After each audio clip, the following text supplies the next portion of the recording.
At 15, I couldn't get a driver's license, and I started seeing all kinds of specialists, and at that point, they diagnosed me with retinitis pigmentosa. I became legally blind at 21, but I refused to let it stop me. I was still driving a car. I was still working in a factory with tow motors and dangerous things. And at 25, things started getting really hard, but I was like, I can do this, I can do this. And I ended up losing my license at 33, and it was gone just like that. Like, there was no warning. I woke up one morning and everything was dim. I lost my left eye first, and I thought, no big deal, I still have my right eye. And I didn't think that I could lose both, but here we are. There was nobody blind in my family. There was no blind people that we knew. And you can do as much research as you want, but the only thing you have is that image of what was created by reading that material. There was nowhere for them to tell me how to feel, how to face things, how to handle things. Nobody could help me. I mean, even as loving as everybody was and wanted to desperately help me, they couldn't. They didn't know the answers. And blindness doesn't look a certain way. People will come across me and be like, you're blind?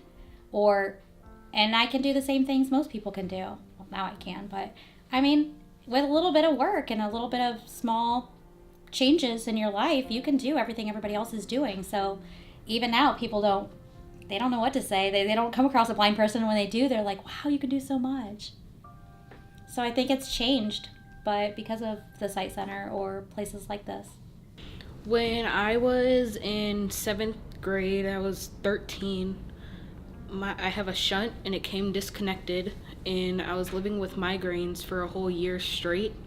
And then my doctors finally hooked it back up, and then when they did, it released so much pressure, it pinched my optic nerve shut and made me go totally blind. And then my sight gradually started to come back. It's still not fully the way it was. I can only really see out of one eye, and I have no peripheral vision on either eye. A lot of the kids didn't understand at my school, so they would leave chairs out in the way, and I'd run into it all the time. And at the time, I really didn't know how to use a cane, so I wasn't able to use that to help me get around. So school was just really hard, and then being at home, and then I have a dog at home, so that was even harder because he likes to lay in the middle of the floor, and I'll trip over him all the time. I still do that, and it's just hard adapting, going from being able to have full sight to have what I have now. But I was able to adapt to it. Still a little hard, but I'm getting used to it. What we do, honestly, depends on who's walking in our door. What we do changes depending on what a person's goals are, what their family support is, where are they living, what are they doing, are you working, are you going to school, are you interested in going back to the same kind of work you did before your vision dramatically changed, or are you interested in pursuing something different? Are you seeing this as an opportunity to go down a different path? Can we help you with mobility and walking safely and independently? Are you ready to accept a white cane as part of what you need in your day to be independent and safe, or is that something you want no part of? And if you come to us, we might recommend a white cane. We're not going to force one into anybody's hands because it is an individual choice.